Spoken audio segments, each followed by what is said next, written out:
보고자 합니다. 예수 그리스도의 부활과 성도의 신앙. 제목을 한번 따라서 해볼까요? 예수 그리스도의 부활과 성도의 신앙.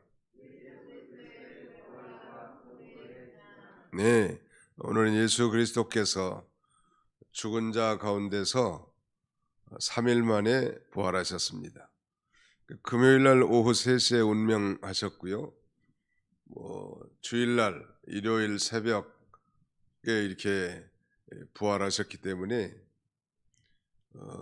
시간상으로는 72시간이 아니지만 날수로는 3일 만에, 그래서 우리가 늘 신앙 고백한 것처럼 죽은 자 가운데서 3일 만에 부활하시며 라고 이렇게 우리가 신앙을 고백하는데, 사실 우리가 이 부활을 믿긴 하지만 잘 알지는 못하는 게 사실입니다. 또 아무리 알려고 해도 잘 알 수가 없는 게 이 부활이죠. 그러나 우리가 믿음으로 예수 그리스도께서 부활하심으로 우리도 부활하실 것을 믿는 것입니다.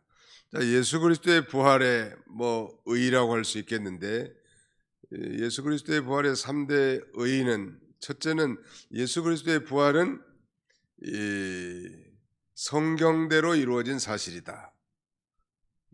성경대로 이루어졌다는 얘기는 구약 성경에 예언된 내용들이 그대로 성취되었다.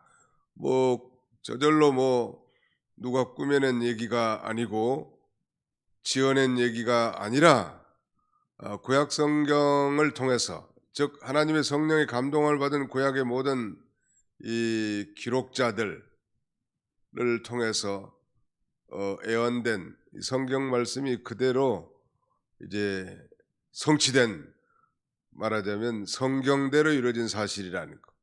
그 다음에 두 번째, 예수 그리스도의 부활의 의의는 역사적 실제 사건이라는 말. 역사성이 있는 건 아주 중요합니다. 지금부터 2022년 전에 예수 그리스도께서 요셉의 무덤, 돌무덤에 장사되었고, 큰 돌로, 그 성지순례 가서 보니까 그 굴려놓은 돌이 엄청난 큰 돌인데, 그 돌로 그 입구를 인봉하고 로마의 국권을 인병했고, 로마의 군인들이 그 무덤을 지키고 있었단 말. 놀라운 사실은 그 무덤이 열리고 예수님께서 3일 만에 부활하셨는데, 이것은 지금부터 2021년 전 역사적으로 실제 일어난 사건임을 강조합니다. 바울 사도가 이렇게 예수 그리스도의 부활에 대한 성경 예언의 성취와 역사적 실제 사건을 변론하는 것은, 고린도 교인들 가운데 이 부활을 믿지 않는 사람들이 있었단 말이에요.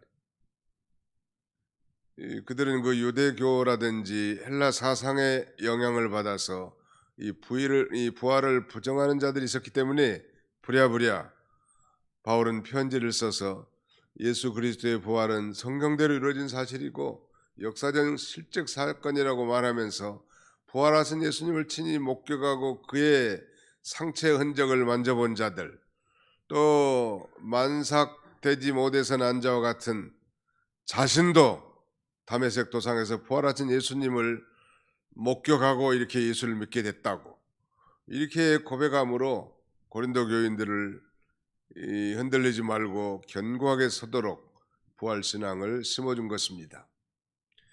그럼 예수 그리스도의 부활이 실제 역사적 실제 사건이고 그 다음에는 성경대로 이루어진 사실이라고 해도, 중요한 것은 예수 그리스도의 부활과 나와 무슨 상관이 있는가, 예수 그리스도의 부활은 우리 성도에게 어떤 의미가 있는가, 이것이 중요하지 않겠습니까?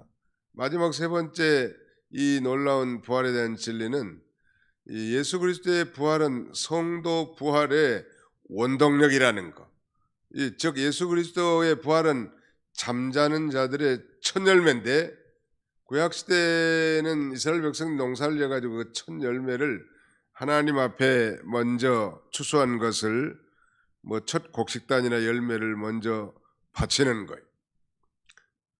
이번에도 보니까 어느 자매가 취직을 해가지고 첫 봉급 전체를 하나님 앞에 드린 분이 계시더라고요.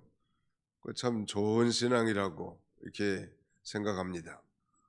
그게 뭐 금액의 문제가 중요하겠습니까마는 첫 번째 월급 전체를 하나님 앞에 드리겠다는 그런 심정은 마치 그 구약 시대 그 곡식에 말하자면 추수한 것의 첫 곡식단이나 열매를 하나님 앞에 바친 다음에 곡식을 추수했단 말. 그러니까 하나님 앞에 바친 이 곡식이 첫 곡식단이 추수의 시작을 의미하고 표현하는 것처럼 그리스도께서 부활하신 것은 말하자면 그리스도는 하나님께 바쳐진 첫 열매로서 이제 그리스도를 믿는 모든 성도들의 부활을 보증하는 것입니다. 놀라운 일이죠.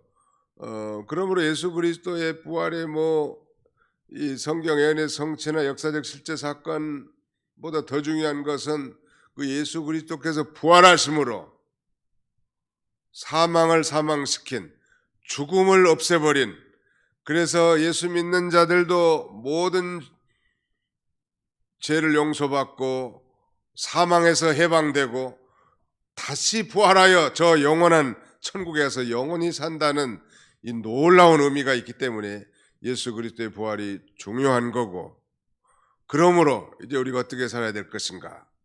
바로 그 부활을 진정으로 믿는다면 이 땅에서 아무리 고난이 많고 시험이 많고 질병과 역경과 이해하지 못할 어려운 일이 많더라도 잠시 잠깐의 삶을 우리가 초월하여 저 영원한 천국과 내세를 믿기 때문에 당당하게 이겨나갈 수 있는 것입니다.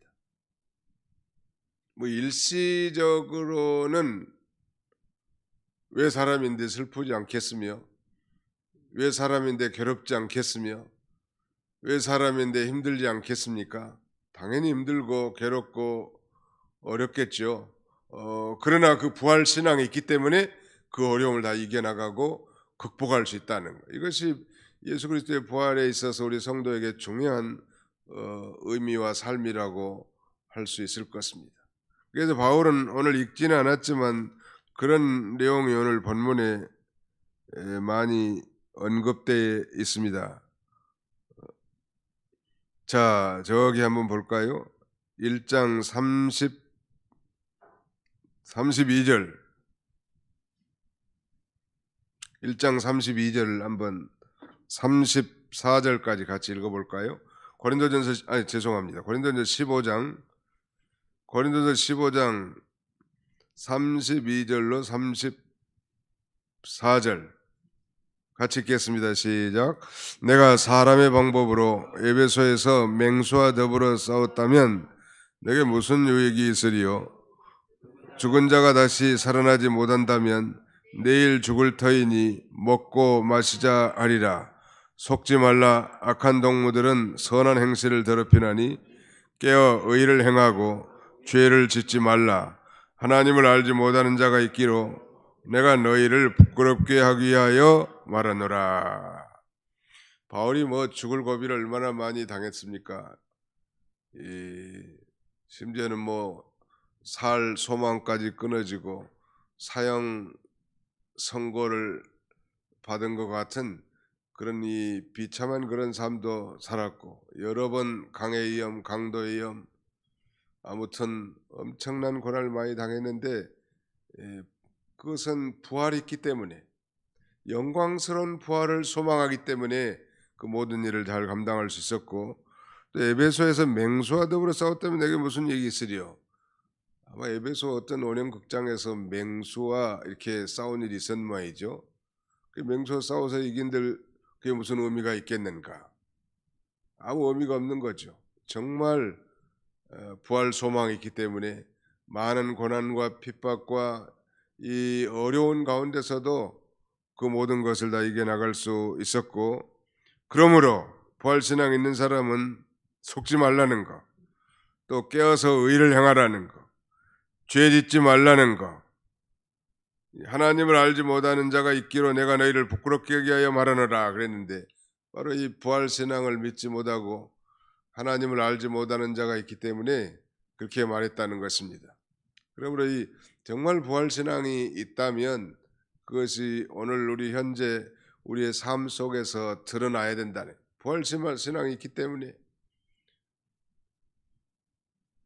우리가 잘 아는 사실이지만 요새는 뭐 화장태 많이 가지 못합니다만 예수 믿는 사람들의 장래와 불신자들의 장래에는 너무 차이가 많고 그다음에는 그 슬퍼하는 모습의 차이도 많고 모든 그 손님을 대하는 조객들을 대하는 태도도 다르고 얼굴의 표정도 다른 이유는 예수 믿는 사람은 이 부활의 소망이 있기 때문에 잠깐은 슬프지만은 그러나 장차 천국에 가서 이 고인을 만나볼 그런 소망이 있기 때문에 넉넉하게 그 슬픔을 이겨나갈 수 있는 것입니다. 정말로 예수 그리스도의 부활을 믿는다면 우리가 하나님 앞에 어떻게든지 죄를 짓지 아니하려고 하고 우리의 부패 성도로 살지 아니하려고 하고 고난을 좀 자취하려고 하고 주와 복음을 위해서 충성하려고 하는 이 모든 것들이 다 부활 소망이 있기 때문에 이런 부활 소망이 확실한 사람은 그러므로 이 세상이 감당할 수 없단 말. 그러므로 이 부활 소망에서 견고하게 흔들리지 말라는 거예요. 뭐 그걸 뭐 이론적으로 이해하려고 해도 잘 이해할 수 없지만 그래도 바울이 대단한 아주 논리를 가지고 이 부활 신앙을 고린도 교회에 편지한 것이 오늘 우리 모두에게도 얼마나 큰 유익이 되고 생명이 된지 알 수 없습니다. 만약에 예수 그리스도께서 부활하지 않으셨다면 바울은 자기가 가장 불쌍한 자라고 틀린 말이 아니죠. 사실 예수 그리스도의 부활은 하나님 아버지가 맡기신 그 구속 성취를 이루시고 의를 이루는 일이기 때문에 예수 그리스도의 죽으심 우리의 죄를 담당하기 위한 것이라면 그의 부활하심은 우리의 의를 위한 것이고 그러므로 복음을 믿는 자에게 하나님께서는 의롭다 이렇게 칭할 수 있고 의인이라 그렇게 인정해 주시는 것입니다. 오늘 이 부활주일 새벽 미명에 예수 그리스도께서 부활하신 거예요. 이 놀라운 부활 신앙을 가지고 남은 생애를 승리하며 사는 저와 여러분들이 다 되시기를 주님의 이름으로 축원합니다. 살아계신 우리 아버지 하나님께서 지난 주일부터 한 주간 동안 주님의 고난에 깊이 묵상하며 또 주의 고난에 만번이라도 참여하고자 이 특별 새벽 기도 기간에 우리를 참여하게 하시고 아버지 오늘 영광스러운 이 부활주일 새벽 아침에 저희를 주의 전으로 인도해 주고 다시 한번 예수 그리스도의 부활과 우리 성도의 삶에 대해서 아버지 말씀을 상고하게 하신 것을 감사합니다. 우리가 이치는 잘 모른다 할지라도 다만 우리 주님이 예수 그리스도께서 죽은 자 가운데 3일 만에 부활하심으로 말미암아 우리 부활 성도의 부활의 원동력이 되었다는 이 놀라운 사실을 기억하고 죽음을 죽인 영광스러운 부활을 확신한 가운데 어떤 절망과 좌절, 질병과 역경이 있다 할지라도 넉넉하게 이겨나가며 이 부활의 소망, 산소망을 가지고 살아갈 수 있는 우리 모두가 되도록 하나님께서 축복해 주시옵소서.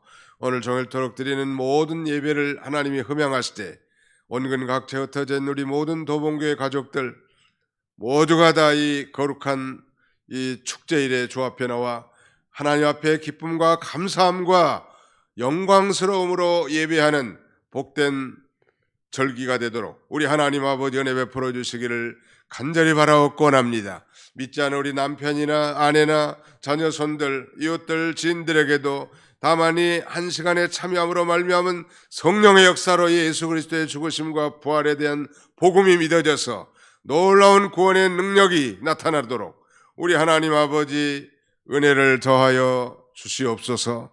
자비로우신 우리 아버지 하나님 오늘 홀로 영광 받아주시기를 간절히 바라옵고 우리의 심령에 위로부터 내리신 하나님의 신령한 은혜와 축복이 충만하게 넘치는 복된 절기가 되도록 우리 하나님이 함께하여 주시옵소서. 예수님의 이름으로 기도하옵나이다. 아멘.